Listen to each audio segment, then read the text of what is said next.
Hi, everyone. Judge Andrew Napolitano here for Judging Freedom. Today is Tuesday, July 29th, 2025. Aaron Maté joins us now. Aaron, it's a pleasure. I want to explore your views since you have done so much research and know so much about this on Russiagate and Obama. But before we get to Russiagate and the recent revelations, a few questions on Israel and a few questions on Ukraine. Do you sense a consensus building, either internationally or just in certain pockets, that the IDF is, in fact, engaged in genocide, and people who are looking the other way are now suddenly speaking out about it? I certainly see that consensus among ordinary citizens. Two Israeli groups, Physicians for Human Rights and B'Tselem, of the major human rights organizations inside Israel, they just joined the chorus of voices calling this a genocide. Of course, they did this much too late, but better late than never. So it's impossible to ignore now that the phase of the genocide in Gaza is a Israeli-imposed starvation crisis, famine, as a top hunger watchdog has just warned today. So in the face of all this, in the face of the cruelty openly displayed by Israel, in the face of the images of emaciated children, of people burned in their tents and what's left of their homes, and bombed every single day, how can you not reach this conclusion? It's only just the Trump administration and its allies in both sides of the aisle that are holding on to this myth about Israel defending itself. Everybody else knows exactly what is going on, and what you are seeing now among U.S. politicians, it's some attempts to save face of what they've supported. So now you have prominent Democrats, people like Amy Klobuchar, Barack Obama breaking his silence, all coming out and saying that, Israel has to let the people of Gaza get aid because it's being blockaded. But where have they been this whole time? So wasn't it coming out? Yeah. Wasn't it absurd and even painful? It was for me to watch this. Donald Trump sitting next to Sir Keir Starmer, the British Prime Minister, wringing his hands over starvation in Gaza, starvation that he has financed, funded, caused, and promoted. It's worse because Trump also said that he complained that no one said thank you for the $60 million that he said the U.S. has spent on Gaza aid, which actually is spent on propping up a fake aid group, the so-called Gaza Humanitarian Foundation, which is a U.S.-funded Israeli front group that's been used to destroy the existing aid system inside Gaza run by the UN, replace its more than 400 aid sites with just 4 for the people of Gaza. And at those aid sites, Palestinians have been gunned down. More than 1,100 Palestinians have been killed lining up for food at these so-called aid sites run by the Gaza Humanitarian Foundation. Then Israeli civilians were killed on October 7th. And when you say the October 7th figure, you have to include the fact that some of those Israeli civilians were killed by Israel when it enacted the Hannibal Directive. So for Trump then not only talks about, yeah, we have to do something about the starvation crisis now when he's the one fueling it. And by the way, 2 months ago, he said people are starving and said he promised to take care of it, has done absolutely nothing. But not only that, he's also complaining that he's not being thanked enough while presiding over a deliberate mass starvation crisis on the Palestinian people. Here's a very, very, very, three very close friend of President Trump's who disagrees with him as to whether or not there is government-perpetrated starvation in Gaza. Chris, cut number 17. Israel is presented as though we are applying a campaign of starvation in Gaza. What a bold-faced lie. There is no policy of starvation in Gaza, and there is no starvation in Gaza. We've enabled the amount required by international law to come in. There are hundreds and hundreds of trucks loaded with tons. So far, we've supplied 1.9 million tons of food since the beginning of the war. Almost 2 million tons. And now we have hundreds of trucks that are waiting on the Gazan side of the Kerem Shalom crossing. And it's international organizations, some of them very well intended. And it's the UN too. Food that they purchased. And we said, go ahead, deliver it. And they said we can't because combat is going on. And we say, yes, where combat, we'll fight. Where we're fighting, we'll continue to fight. But there are safe corridors. You can bring the food to anywhere you want. That is not a problem. You count the lies. This the second time I watched this from beginning to end. It turns my stomach each time. And he's lying on so many levels, including the fact that the World Food Program tried to make a delivery a few days ago, and they were attacked by Israeli forces. So not only is Israel firing on desperate aid seekers, starving people, they're also firing, and as they have throughout this whole genocide, firing on UN food deliveries. He's also admitting the fact that Israel has blocked UN trucks since March. They've imposed a total blockade since March. And they've told the UN that even to the small extent you're allowed to distribute food, you have to work with the so-called Gaza Humanitarian Foundation, which these aid groups have refused to do for obvious reasons. This is not an aid group. This is an Israeli front used to kill Palestinians, and they don't want to be complicit in a scam that's being used to kill people because it violates all basic principles of humanitarian aid. And that's the cynical game that Netanyahu is playing. And the reason why he's destroyed the UN food system inside of Gaza is because he wants to basically make Gaza unlivable and force people to leave. And the UN system inside Gaza has kept people alive. And just to underscore this, one of the main allegations from Netanyahu and Israel was that they can't allow in all these aid groups is because Hamas is stealing the aid. Well, the New York Times just came out with an article citing 4 sources, including 2 senior Israeli military officials, acknowledging that they had no proof actually that Hamas was stealing aid on any type of significant scale. And in fact, the UN aid system was working very, very efficiently. And if you look at the numbers, more than 400 aid sites from the UN giving aid to the people of Gaza, down to just 4. And all 3 of those, 3 of them, all but 1 are in the south, which means that if you're anywhere aside from, even if you're in the south, you have to walk for incredibly long stretches to even have the hope of getting aid at one of these sites if you're not gunned down by Israeli forces, either on the way or once you get there. I'm going to ask you if Israeli society is broken, but before you answer, watch this, cut number 18. A moral bankruptcy that while our hostages are in Gaza, our prime minister is transferring humanitarian aid to Gaza. I think that at this stage, the only thing that should have been sent to Gaza is one thing: bombs. Bomb, conquer, encourage immigration, and win the war.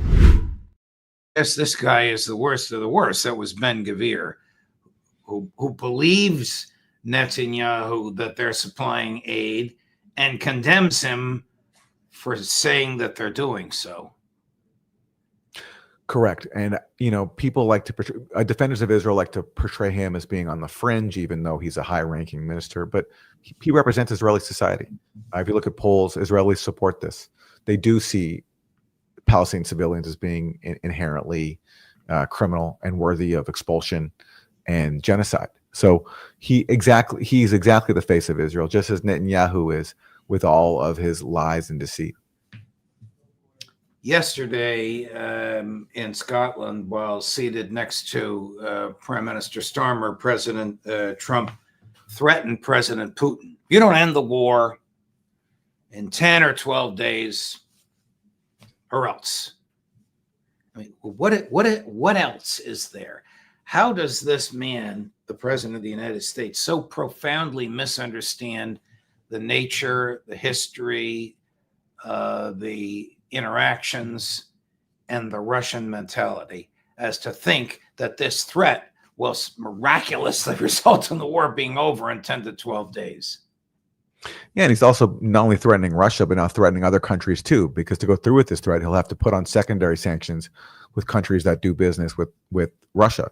That's the basis for the sanctions measure pushed by Lindsey Graham and Richard Blumenthal. So as Trump is struggling to wage his trade war that he began earlier this year, now he's going to open up a brand new front with secondary sanctions over the Ukraine war, a war that he vowed to end.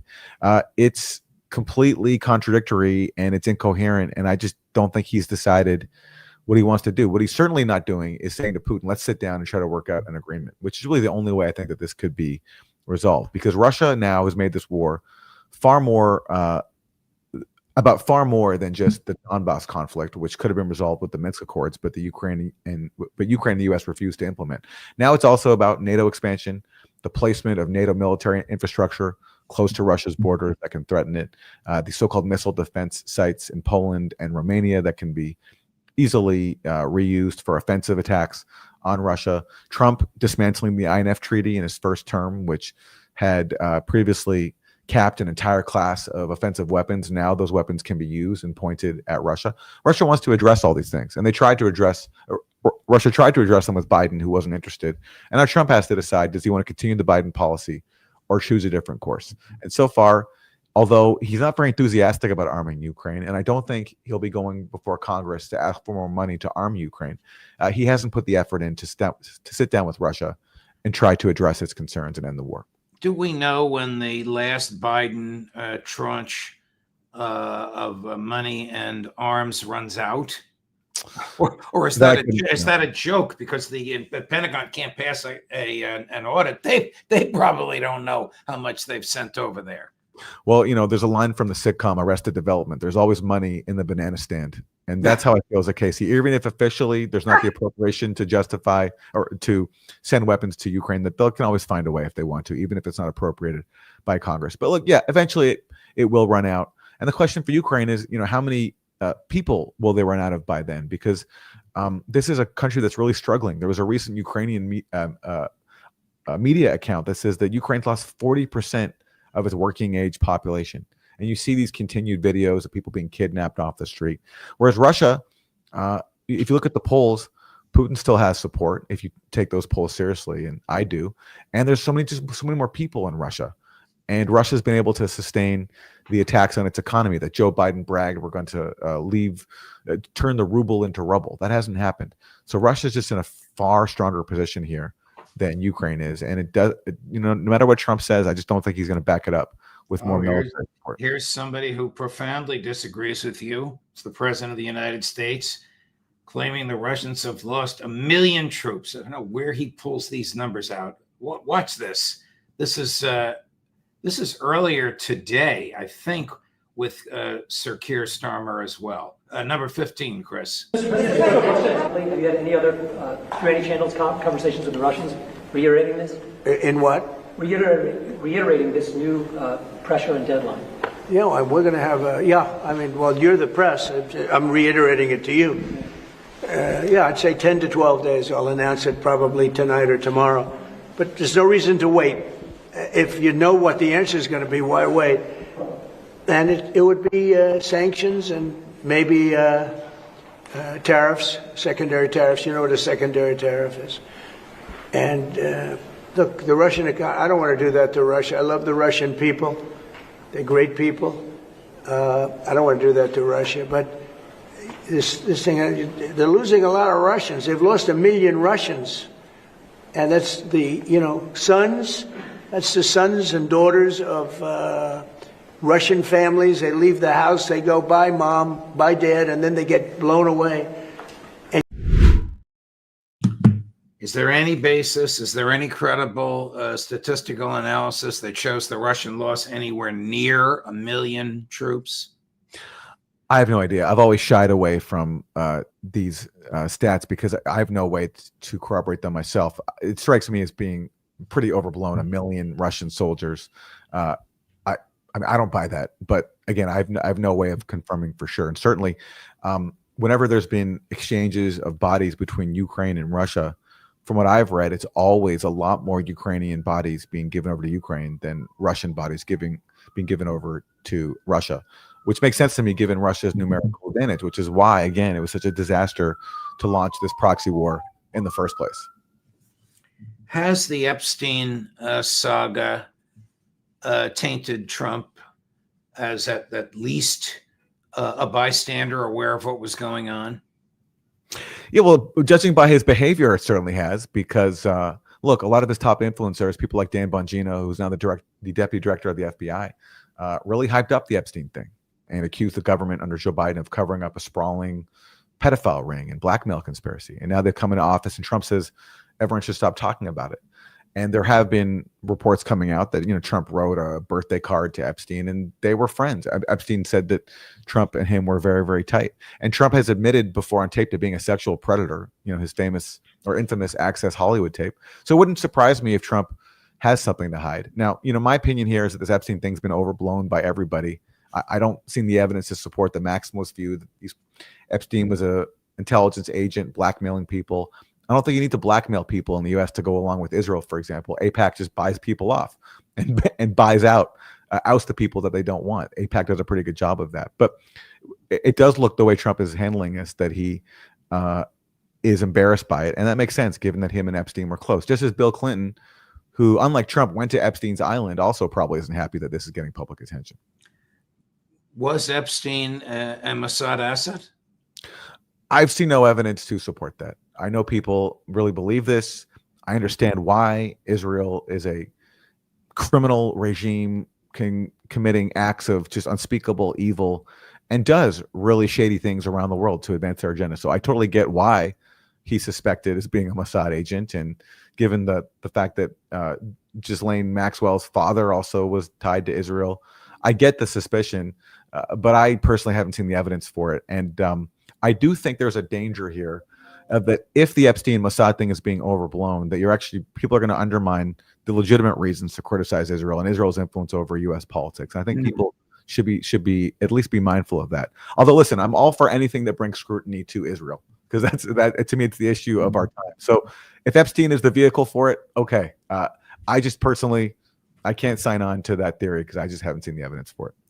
Did Tulsi Gabbard reveal anything about Russiagate that we didn't already know? Or did she reinforce what people like you and I have said for years, that the government was spying directly or indirectly via GCHQ on Trump going back to 2015? The GCHQ component, I don't think is revealed in this latest batch of releases. And I know your guest, Larry Johnson, has done a lot of work on this and talked about it. And I'll be curious to find out more. But what I think is most significant about Tulsi Gabbard's disclosures is the core allegation at the heart of Russiagate, which is that Russia, as part of an effort to help Trump, stole Democratic Party emails and gave them to WikiLeaks. This was the core allegation that everybody was obsessed with for years and years during Trump's first term. And if you question that allegation, you were a Russian asset. You were, how dare you question the consensus of the intelligence community? That was the dominant mindset back then. Well, now we know, because Tulsi Gabbard has released it, that right before the election, 2016, there was an intelligence community assessment that we only got now, nearly 9 years later. And what did it say?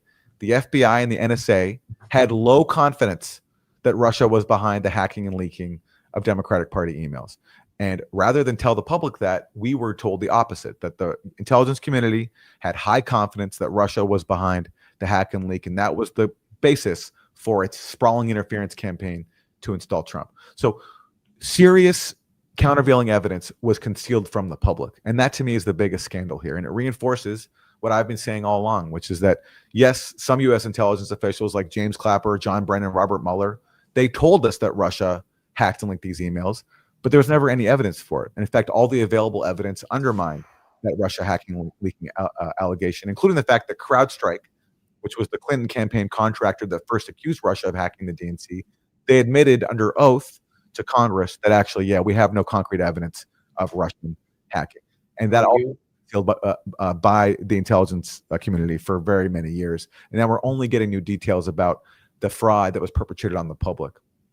You'll enjoy this. It's from 2016. You know why I'm laughing in a second. And 2017. Chris, cut number 2. The Russians did it. It was the Russians who tried to interfere in our election. Every member of the committee agrees it was the Russians. They didn't change the outcome, but they did release information embarrassing to the Democratic Party. It did affect Hillary Clinton. There's only one person in Washington that I know of that has any doubt about what Russia did in our election, and it's President Trump. Oh, how the times change. They do. As it turns out, it wasn't just Trump. It was also the FBI and the NSA. And that was kept from the public until now, which is a massive scandal. And the reason why the FBI and the NSA doubted this Russian hacking leaking allegation is they say in this suppressed intelligence assessment that they don't have the technical evidence for it, which is exactly what I've been saying for 8 years. And this is why I never went along with Russiagate, or one of the reasons, along with the conspiracy theory that Trump was a Russian asset, which I just thought was one of the dumbest things I've ever heard. We were told that Russia hacked and leaked these emails, but we never got any evidence. And the job of a journalist is to go with what the facts are.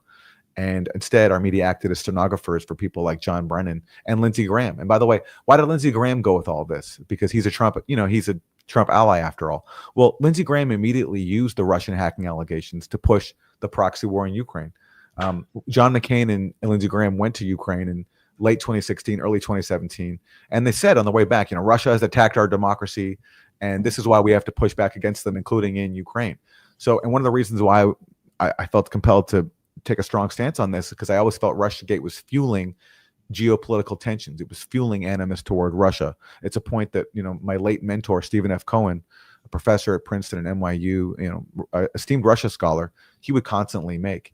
And we've seen the result. I mean, I don't think we would have had, I shouldn't say we wouldn't have had, but certainly Russiagate played a major role in fueling the escalation of the Ukraine war. And we're still paying the price. Wow. Aaron, a pleasure. Well, actually, before we sign off, is there another tranche that's about to of documents that Gabbard's about to release? And if so, do we know what it covers? This speaks to another critical piece of information that was kept from the public until years later. In 2020, John Ratcliffe, now the director of the CIA, he revealed that in July 2016, right before the FBI kicked off the Trump-Russia probe, that John Brennan briefed Obama on intelligence that he had picked up that Russia was aware of a plot to frame Trump as a Russian asset and to tie him to Russian interference in the election. So we only learned about this 4 years later, that Obama and Brennan were aware of a Hillary Clinton campaign plot to frame Trump as a Russian asset. And rather than put a stop to it or tell the public about it, they helped Hillary Clinton do it by, the Trump-Russia investigation and the intelligence community assessment that Brennan oversaw. So they were in on this. And so what John Durham did in his report is produce an annex detailing what he calls the Clinton plan intelligence. And when John Durham's report was released, this was 2 years ago now, 2023, that annex was kept from the public. Now the Trump administration is going to declassify Durham's annex all about the Clinton plot, which I can't wait to read. Right. And John Durham, as I recall, indicted one person, some young assistant lawyer in the FBI, and who got a slap on the wrist for falsifying documents submitted to FISA to get a search warrant to listen to George Papadopoulos. This stuff, this like Groundhog Day, we've heard this over and over again. We're in a 2016 loop constantly. But this is what happens when you frame a campaign as Russian assets and use the U.S. intelligence community to launch that scam, to advance that scam. There's going to be accountability, even if it takes a while. And for a long time, in Trump's first term, people like Kash Patel were trying to get these same documents declassified.